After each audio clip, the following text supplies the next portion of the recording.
Hello students, आज जो topic लिया जा रहा है वो गॉस थ्योरम है। और ये जो टॉपिक या एग्जामिनेशन पॉइंट ऑफ व्यू से काफ़ी ज़्यादा इम्पॉर्टेंट है, ख़ासतौर से सीबीएसई के लिए। सीबीएसई में मैक्सिमम किसी भी पेपर की हम बात करें तो ये टॉपिक ज़रूर इंक्लूड किया जाता है। इस पे क्वेश्चंस भी हो सकते हैं, न्यूमेरिकल स्टेटमेंट हो सकती है, प्रूफ हो सकता है, ये सारी चीज़ें यहाँ पे इंक्लूड की जाती हैं। तो फर्स्ट ऑफ ऑल जो गॉस थ्योरम यहाँ पे स्टेट किया जाता है कि total flux through a close surface, total flux through a close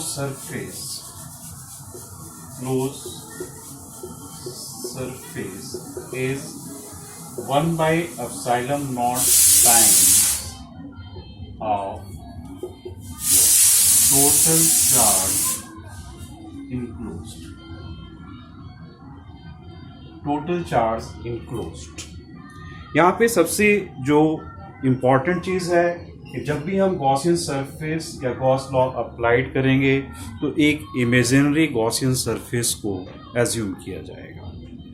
ठीक है, तो यहाँ पे जो मैथमेटिकल एक्सप्रेशन होती है फ्लक्स इज इक्वल टू, यहाँ पे सरफेस इंटीग्रल इस वर्ड को यूज किया जाता है, E dot D S equal to Q by epsilon.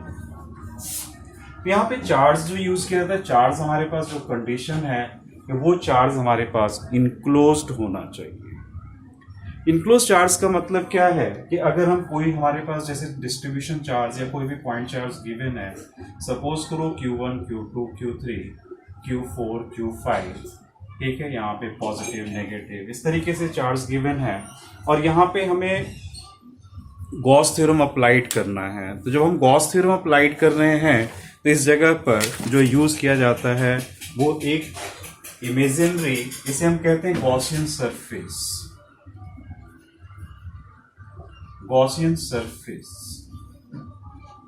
ये इमेजिनरी सरफेस आप यूज करते हो। जब तक आप गॉसियन सरफेस यूज नहीं करेंगे तब तक आप गॉस लॉ को अप्लाई नहीं कर सकते हैं।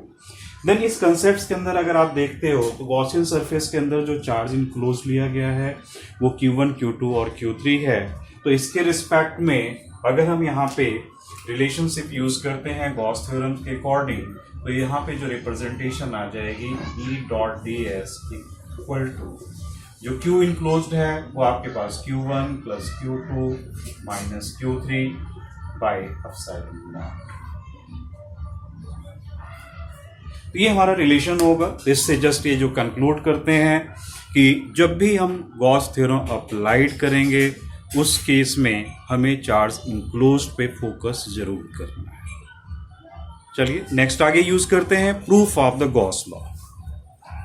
ये गॉस थ्योरम को प्रूव करने के लिए भी दिया जाता है, किस तरीके से आप प्रूव करेंगे। तो प्रूफ ऑफ गॉस थ्योरम,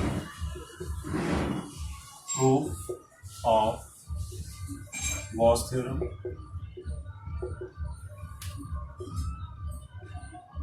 इसमें प्रूफ करने के लिए फर्स्ट ऑफ ऑल आप लेट करते हो, let isolated point charge, suppose करें आप पॉइंट चार्ज क्यू लेट कर रहे हैं, तो यहां पे एक क्यू पॉइंट चार्ज लेट किया जा रहा है और इस पॉइंट चार्ज से एस डिस्टेंस पे या सॉरी आर डिस्टेंस पे आपने इलेक्ट्रिक फील्ड निकाला। तो आर डिस्टेंस पे इलेक्ट्रिक फील्ड निकालते हैं, इलेक्ट्रिक फील्ड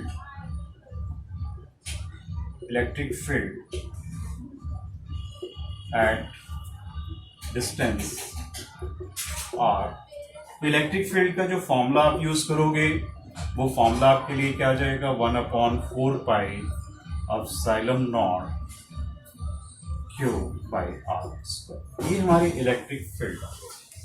बट यहाँ पे हमें गॉस लॉ को प्रोसीड कर रहे हैं, गॉस लॉ के लिए काम कर रहे हैं, तो इंपॉर्टेंट चीज क्या आती है कि हमें यहाँ पर एक गॉसियन सरफेस ड्रॉ करना पड़ता है।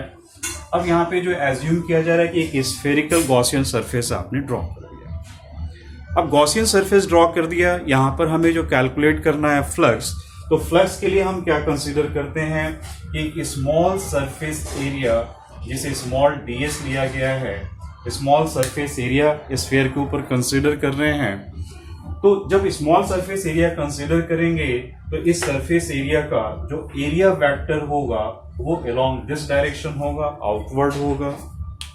दूसरी चीज, इसके सेंटर पे आपने पॉजिटिव चार्ज लिया हुआ है, तो जितनी भी इलेक्ट्रिक फील्ड लाइंस होंगी वो सारी की सारी इलेक्ट्रिक फील्ड लाइंस ये आपको क्या दिखाएगा, आउटवर्ड डायरेक्शन में दिखाएगा। तो इस पर्टिकुलर पोजीशन पे अगर इलेक्ट्रिक फील्ड आप लेते हो तो यहाँ पे इलेक्ट्रिक फील्ड की डायरेक्शन और एरिया वेक्टर की डायरेक्शन दोनों जो होती है वो सेम होती है।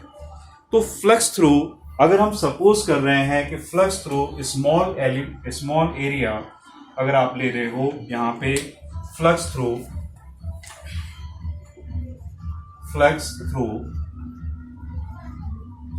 स्मॉल एरिया ds अगर हम यूज करते हैं तो इसे हम लिखते हैं स्मॉल फाई या D phi is equal to E into D S, आप लिख सकते हो फ्लक्स का जो एक्सप्रेशन था उसके रिस्पेक्ट में। देन हमें टोटल फ्लक्स अगर निकालना है तो टोटल फ्लक्स जब हम निकालेंगे तो इस पूरी वैल्यूज को हम क्या करेंगे, इंटीग्रेट करेंगे। तो टोटल फ्लक्स के लिए जो रिप्रेजेंटेशन आ जाएगा हमारे पास E डॉट डी एस, इसे इंटीग्रेट करते हैं इस जगह पे। अब डॉट प्रोडक्ट है तो इसे आप ओपन करोगे, E D S cos theta. एक और चीज जो नोटिस आप कर रहे हो इस जगह पर जो डायग्राम में लिया गया है कि direction of the electric field और एरिया वेक्टर दोनों सेम है। तो direction of the electric field और एरिया वेक्टर सेम है, तो इस जगह पर थीटा इज इक्वल टू 0 हो जाएगा। Therefore, E ds cos theta या cos 0, ठीक है। cos 0 अगर आप लेते हैं, cos 0 इसकी वैल्यूज आपको जो मिलेगी वो E ds।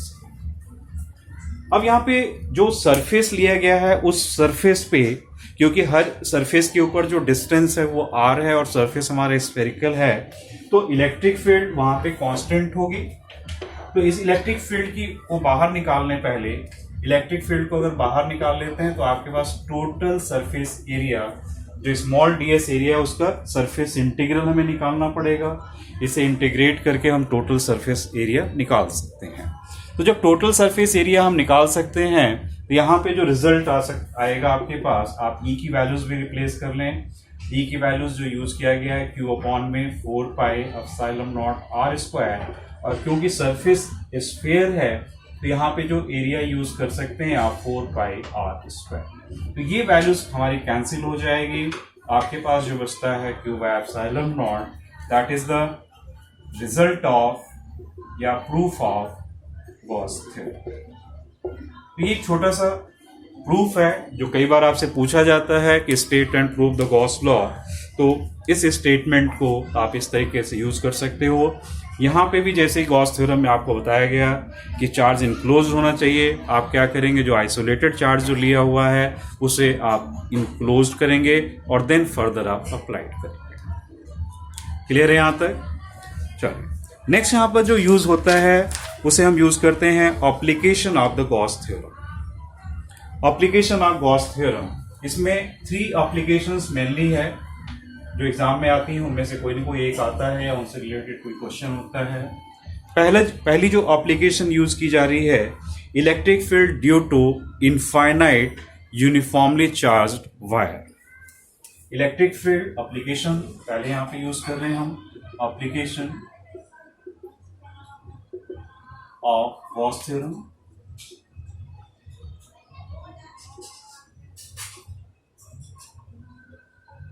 गॉस थ्योरम, और पहली एप्लीकेशन जो यहां पर आ रही है, electric field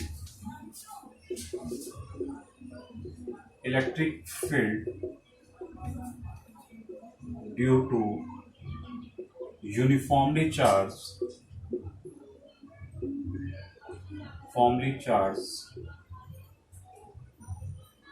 infinite length of wire.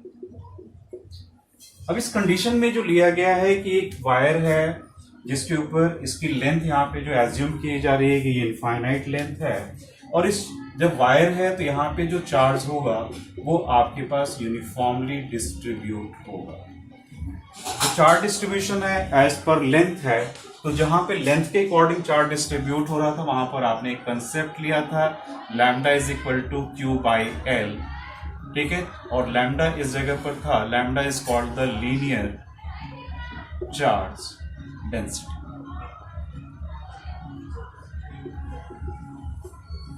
Linear charge density, और इसी को जब हम स्मॉल चार्ज के लिए हम बात कर रहे थे तब भी हमारे पास यहाँ पे लैम्डा की वैल्यू सेम थी, और जो स्मॉल चार्ज के लिए जो रिप्रेजेंट हो रहा था वो आपके पास क्या था, D Q by D L है। तो यहाँ पे जो गिवन है इनफाइनाइट लेंथ ऑफ वायर, इसके लिए जो इलेक्ट्रिक फील्ड निकाली जा रही है उस इलेक्ट्रिक फील्ड के लिए हम क्या करेंगे, एक एलिमेंट्स को चूज करेंगे और उस एलिमेंट को चूज करके वहां पे गॉसियन सरफेस प्लॉट करेंगे या गॉसियन सरफेस ड्रॉ करेंगे, क्योंकि पूरे इनफाइनाइट लेंथ ऑफ वायर को हम कवर नहीं कर सकते हैं, तो उसके लिए हमें स्मॉल एलिमेंट को चूज करना पड़ता है। तो इसके लिए यहाँ पर एक सिलेंड्रिकल सरफेस एज्यूम किया जाता है, क्योंकि इस वायर को इनक्लोज करने के लिए सबसे सिंपलेस्ट वे है कि हम यहाँ पे एक सिलेंड्रिकल सरफेस एज्यूम करें और इस सिलेंड्रिकल सरफेस के अंदर इस वायर को इनक्लोज किया जाए। क्योंकि यहाँ पे चार्ज पॉजिटिव चार्ज है तो इलेक्ट्रिक फील्ड, और ये चार्ज जो है यूनिफॉर्मली डिस्ट्रीब्यूटेड है, तो इलेक्ट्रिक फील्ड जो आपको यहाँ पे मिलेगा वो इस डायरेक्शन में यूनिफॉर्मली डिस्ट्रीब्यूट होगा, इस डायरेक्शन में यूनिफॉर्मली डिस्ट्रीब्यूट होगा, क्योंकि इलेक्ट्रिक फील्ड लाइंस क्या है, चारों हर तरफ निकलती